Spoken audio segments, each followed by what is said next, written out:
मैं गणेश जी को प्रणाम करता हूँ, शिव जी को प्रणाम करता हूँ, विष्णु भगवान को प्रणाम करता हूँ, ब्रह्मा जी को प्रणाम करता हूँ, सभी देवी देवताओं, यक्षों, पितरों सभी को प्रणाम करता हूँ। प्रहलाद, नारद, पराशर, पुंडरीक, व्यासाम्बरीश, शुक, शौनक, भीष्म, दालभ्यान, रुक्मांगद, अर्जुन, विभीषण आदीन पुण्यानि मान परम भागवतान स्मरामि। शुरू करते हैं 54वां अध्याय शिशुपाल के साथी राजाओं की और रुक्मी की हार तथा श्री कृष्ण रुक्मणी विवाह। श्री सुखदेव जी कहते हैं, परीक्षित, इस प्रकार कह सुनकर सब के सब राजा क्रोध से आग बबूला हो उठे और कवच पहनकर अपने अपने वाहनों पर सवार हो गए। अपनी अपनी सेना के साथ सब धनुष ले लेकर भगवान श्री कृष्ण के पीछे दौड़े। राजन, जब यदुवंशियों के सेनापतियों ने देखा कि शत्रुदल हम पर चढ़ा आ रहा है, तब उन्होंने भी अपने अपने धनुष का टंकार किया और घूमकर उनके सामने डट गए। जरासंध की सेना के लोग कोई घोड़े पर, कोई हाथी पर तो कोई रथ पर चढ़े हुए थे। वह सभी धनुर्वेद के बड़े मर्मज्ञ थे। वह यदुवंशियों पर इस प्रकार बाणों की वर्षा करने लगे मानो दल के दल बादल पहाड़ों पर मूसलाधार पानी बरसा रहे हों। परम सुंदरी रुक्मणी जी ने देखा कि उनके पति श्री कृष्ण की सेना बाण वर्षा से ढक गई है। तब उन्होंने लज्जा के साथ भयभीत नेत्रों से भगवान श्री कृष्ण के मुख की ओर देखा। भगवान ने हंसकर कहा, सुंदरी, डरो मत। तुम्हारी सेना अभी तुम्हारे शत्रुओं की सेना को नष्ट किए डालती है। इधर गद और संकर्षण आदि यदुवंशी वीर अपने शत्रुओं का पराक्रम और अधिक ना सह सके। वे अपने बाणों से शत्रुओं के हाथी, घोड़े तथा रथों को छिन्न भिन्न करने लगे। उनके बाणों से रथ, घोड़े और हाथियों पर बैठे विपक्षी वीरों के कुंडल, किरीट और पगड़ियों से सुशोभित करोड़ों सिर, खड़ग, गदा और धनुष युक्त हाथ, पहुँचे, जांघें और पैर कट कट कर पृथ्वी पर गिरने लगे। इसी प्रकार घोड़े, खच्चर, हाथी, ऊंट, गधे और मनुष्यों के सिर भी कट कट कर रणभूमि में लौटने लगे। अंत में विजय की सच्ची आकांक्षा वाले यदुवंशियों ने शत्रुओं की सेना तहस नहस कर डाली। जरासंध आदि सभी राजा युद्ध से पीठ दिखाकर भाग खड़े हुए। उधर शिशुपाल अपनी भावी पत्नी के छिन्न जाने के कारण मरणासन सा हो रहा था। ना तो उसके हृदय में उत्साह रह गया था और ना तो शरीर पर कांति। उसका मुंह सूख रहा था। उसके पास जाकर जरासंध कहने लगा, शिशुपाल जी, आप तो एक श्रेष्ठ पुरुष हैं, यह उदासी छोड़ दीजिए, क्योंकि राजन, कोई भी बात सर्वदा अपने मन के अनुकूल ही हो या प्रतिकूल ही हो, इस संबंध में कुछ स्थिरता किसी भी प्राणी के जीवन में नहीं देखी जाती। जैसे कठपुतली बाजीगर की इच्छा के अनुसार नाचती है, वैसे ही यह जीव भी भगवत इच्छा के अधीन रहकर सुख और दुख के संबंध में यथाशक्ति चेष्टा करता रहता है। देखिए, श्री कृष्ण ने मुझे 23 अक्षौहिणी सेनाओं के साथ 17 बार हरा दिया। मैंने केवल एक बार 18वीं बार उन पर विजय प्राप्त की। फिर भी इस बात को लेकर मैं ना तो कभी शोक करता हूँ और ना तो कभी हर्ष, क्योंकि मैं जानता हूँ कि प्रारब्ध के अनुसार काल भगवान ही इस चराचर जगत को झकझोरते रहते हैं। इसमें संदेह नहीं कि हम लोग बड़े बड़े वीर सेनापतियों के भी नायक हैं। फिर भी इस समय श्री कृष्ण के द्वारा सुरक्षित यदुवंशियों की थोड़ी सी सेना ने हमें हरा दिया। इस बार हमारे शत्रुओं की ही जीत हुई, क्योंकि काल उन्हीं के अनुकूल था। जब काल हमारे दाहिने होगा, तब हम भी उन्हें जीत लेंगे। परीक्षित, जब मित्रों ने इस प्रकार समझाया, तब चेदिराज शिशुपाल अपने अनुयायियों के साथ अपनी राजधानी को लौट गया और उसके मित्र राजा भी, जो मरने से बचे थे, अपने अपने नगरों को चले गए। रुक्मणी जी का बड़ा भाई रुक्मी भगवान श्री कृष्ण से बहुत द्वेष रखता था। उसको यह बात बिल्कुल सहन न हुई कि मेरी बहन को श्री कृष्ण हर ले जाए और राक्षस रीति से बलपूर्वक उसके साथ विवाह करें। रुक्मी बलि तो था ही, उसने एक अक्षौहिणी सेना साथ ले ली और श्री कृष्ण का पीछा किया। महाबाहु रुक्मी क्रोध के मारे जल रहा था। उसने कवच पहनकर और धनुष धारण करके समस्त नरपतियों के सामने यह प्रतिज्ञा की, मैं आप लोगों के बीच में यह शपथ करता हूँ कि यदि मैं युद्ध में श्री कृष्ण को ना मार सका और अपनी बहन रुक्मणी को ना लौटा सका, तो अपनी राजधानी कुंडनपुरी में प्रवेश नहीं करूँगा। परीक्षित, यह कहकर वह रथ पर सवार हो गया और सारथी से बोला, जहाँ श्री कृष्ण हो वहाँ शीघ्र से शीघ्र मेरा रथ ले चलो। आज मेरा उसी के साथ युद्ध होगा। आज मैं अपने तीखे बाणों से उस खोटी बुद्धि वाले ग्वाले के बलवीर का घमंड चूर चूर कर दूंगा। देखो तो उसका साहस, वह हमारी बहन को बलपूर्वक हर ले गया है। परीक्षित, रुक्मी की बुद्धि बिगड़ गई थी। वह भगवान के तेज प्रभाव को बिल्कुल नहीं जानता था। इसी से इस प्रकार बहक बहक कर बातें करता हुआ वह एक ही रथ से श्री कृष्ण के पास पहुंचकर ललकारने लगा, खड़ा रहे, खड़ा रहे। उसने अपने धनुष को बलपूर्वक खींचकर भगवान श्री कृष्ण को 3 बाण मारे और कहा, एक क्षण मेरे सामने ठहर। यदुवंशियों के कुल कलंक जैसे कौआ होम की सामग्री चुराकर उड़ ले जाए, वैसे ही तू मेरी बहन को चुराकर कहाँ भागा जा रहा है? अरे मंद, तू बड़ा मायावी और कपट युद्ध में कुशल है। आज मैं तेरा सारा गर्व खर्व किए डालता हूँ। देख, जब तक मेरे बाण तुझे धरती पर सुला नहीं देते, उसके पहले ही इस बच्ची को छोड़कर भाग जा। रुक्मी की बात सुनकर भगवान श्री कृष्ण मुस्कुराने लगे। उन्होंने उसका धनुष काट डाला और उस पर 6 बाण छोड़े। साथ ही भगवान श्री कृष्ण ने 8 बाण उसके 4 घोड़ों पर और 2 सारथी पर छोड़े और 3 बाणों से उसके रथ की ध्वजा को काट डाला। तब रुक्मी ने दूसरा धनुष उठाया और भगवान श्री कृष्ण को 5 बाण मारे। उन बाणों के लगने पर उन्होंने उसका वह धनुष भी काट डाला। रुक्मी ने इसके बाद एक और धनुष लिया, परंतु हाथ में लेते ही लेते अविनाशी अच्युत ने उसे भी काट डाला। इस प्रकार रुक्मी ने परिघ, पट्टिश, शूल, ढाल, तलवार, शक्ति और तोमर जितने अस्त्र शस्त्र उठाए, उन सभी को भगवान ने प्रहार करने के पहले ही काट डाला। अब रुक्मी क्रोधवश हाथ में तलवार लेकर भगवान श्री कृष्ण को मार डालने की इच्छा से रथ से कूद पड़ा और इस प्रकार उनकी ओर झपटा जैसे पतंगा आग की ओर लपकता है। जब भगवान ने देखा कि रुक्मी मुझ पर चोट करना चाहता है, तब उन्होंने अपने बाणों से उसकी ढाल तलवार को तिल तिल करके काट दिया और उसको मार डालने के लिए हाथ में तीखी तलवार निकाल ली।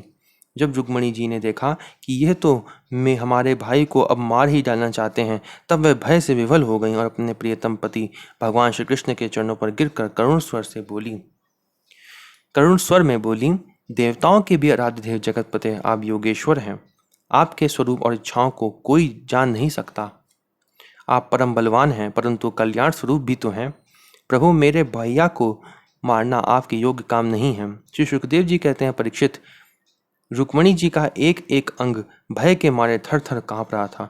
शोक की प्रबलता से मुंह सूख गया था, गला रुंध गया था। आतुरतावश सोने का हार गले से गिर पड़ा था और इसी अवस्था में भगवान के चरण कमल पकड़े हुई थी। परम दयालु भगवान उन्हें भयभीत देखकर करुणा से द्रवित हो गए।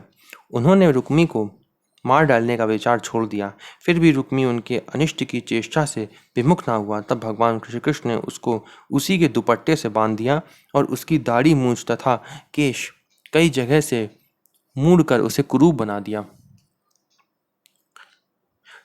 तब तक यदुवंशी वीरों ने शत्रु की अद्भुत सेना को तहस नहस कर डाला, ठीक वैसे ही जैसे हाथी कमल वन को रौंद डालता है। फिर वह लोग उधर से लौटकर श्री कृष्ण के पास आए तो देखा कि रुक्मी दुपट्टे से बंधा हुआ अधमरी अवस्था में पड़ा हुआ है। उसे देखकर सर्वशक्तिमान भगवान बलराम जी को बड़ी दया आई और उन्होंने उसके बंधन खोलकर उसे छोड़ दिया तथा श्री कृष्ण से कहा, कृष्ण, तुमने ये अच्छा नहीं किया। ये निंदित कर्म हम लोगों के योग्य नहीं है। अपने संबंधी की दाढ़ी मूछ मूड़कर उसे कुरूप कर देना, यह तो एक प्रकार का वध ही है।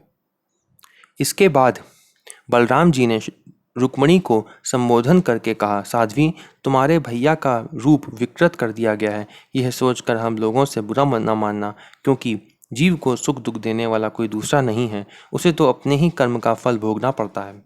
अब श्री कृष्ण से बोले, कृष्ण, यदि अपना सगा संबंधी वध करने योग्य अपराध करे तो भी अपने ही संबंधियों के द्वारा उसका मारा जाना उचित नहीं है। उसे छोड़ देना चाहिए। वह तो अपने अपराध से ही मर चुका है, मरे हुए को क्या फिर मारना। फिर रुक्मणी जी से बोले, साध्वी, ब्रह्मा जी ने क्षत्रियों का धर्म ही ऐसा बना दिया है कि सगा भाई भी अपने भाई को मार डालता है, इसलिए यह शास्त्र धर्म अत्यंत घोर है। इसके बाद श्री कृष्ण से बोले, भाई कृष्ण, ये ठीक है कि जो लोग धन के नशे में अंधे हो रहे हैं और अभिमानी हैं, वे राज्य, पृथ्वी, पैसा, स्त्री, मान, तेज अथवा किसी और से अपने बंधुओं का भी तिरस्कार कर दिया करते हैं। अब वे रुक्मणी जी से बोले, साध्वी, तुम्हारे भाई बंधु समस्त प्राणियों के प्रति दुर्भाव रखते हैं। हमने उनके मंगल के लिए ही उनके प्रति दंड विधान किया है। उसे तुम अज्ञानियों की भांति अमंगल मान रही हो, यह तुम्हारी बुद्धि की विषमता है। देवी, जो लोग भगवान की माया से मोहित होकर देह को ही आत्मा मान बैठते हैं, उन्हीं को ऐसा आत्ममोह होता है कि यह मित्र है, यह शत्रु है और यह उदासीन है। समस्त देहधारियों की आत्मा एक ही है और कार्य कारण से माया से उसका कोई संबंध नहीं है। यहाँ पे जो आत्मा शब्द आया है, इसका अर्थ है ब्रह्म, जीव नहीं है। जीव जो है वो हर देहधारियों के अलग अलग होते हैं, और आत्मा जिसको यहाँ पे ब्रह्म कहा गया है वो एक ही होता है सब जीवों के अंदर। आगे पढ़ते हैं। जल और घड़ा आदि उपाधियों के भेद से जैसे सूर्य चंद्रमा आदि प्रकाश युक्त पदार्थ और आकाश भिन्न भिन्न मालूम पड़ते हैं परंतु एक ही हैं, वैसे ही मूर्ख लोग शरीर के भेद से आत्मा को भेद मानते हैं, शरीर के भेद से आत्मा का भेद मानते हैं। यह शरीर आदि और अंत वाला है। पंचभूत, पंच प्राण, तन्मात्राएं और त्रिगुण ही इसका स्वरूप है। आत्मा में उसके अज्ञान से ही इसकी कल्पना हुई है और वह कल्पित शरीर ही जो इसे मैं समझता है उसको जन्म मृत्यु के चक्कर में ले जाता है। साध्वी, नेत्र और रूप दोनों ही सूर्य के द्वारा प्रकाशित होते हैं। जो नेत्र होते हैं उनका अधिष्ठात्र देवता सूर्य होते हैं।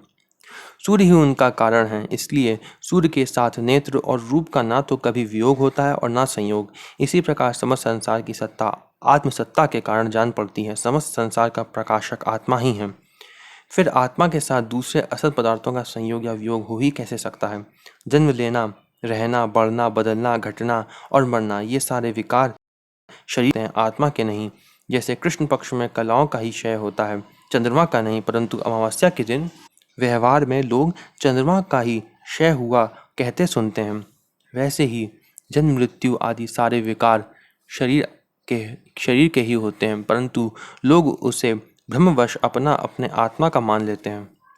जैसे सोया हुआ पुरुष किसी पदार्थ के ना होने पर भी स्वप्न में भोगता, भोग्य और भोग रूप फलों का अनुभव करता है, उसी प्रकार अज्ञानी लोग झूठ मूठ संसार चक्र का अनुभव करते हैं।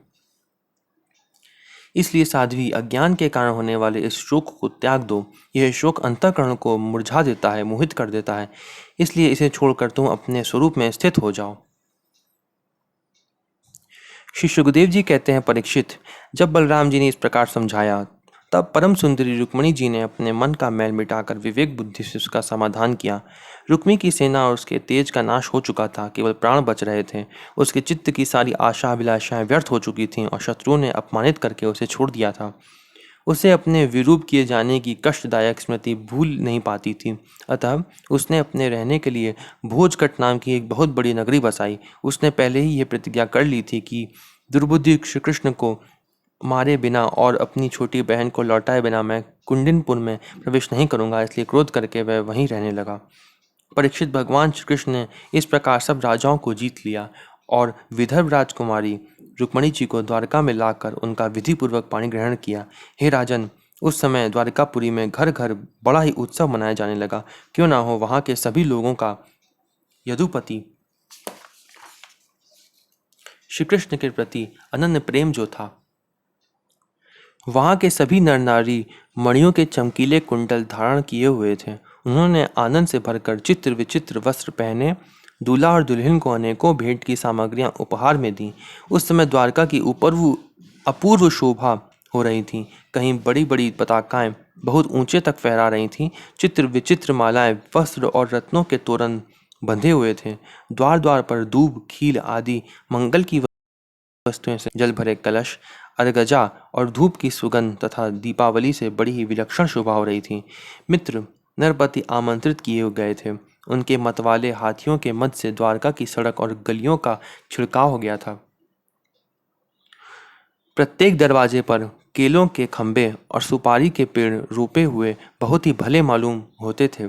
उस उत्सव में कुतूहलवश इधर उधर दौड़ धूप करते हुए बंधु वर्गों में कुरु, संजय, कैकय, विदर्भ, यदु और कुंती आदि वंशों के लोग परस्पर आनंद मना रहे थे। जहाँ तहाँ रुक्मिणी हरण की ही गाथा गाई जाने लगी। उसे सुनकर राजा और राजकन्याएं अत्यंत विस्मित हो गईं। महाराज भगवती लक्ष्मी जी को रुक्मिणी जी के रूप में साक्षात लक्ष्मीपति भगवान श्री कृष्ण के साथ देखकर द्वारकावासी नर नारियों को परम आनंद हुआ। यहाँ लिखा है भगवती लक्ष्मी जी को रुक्मिणी के रूप में।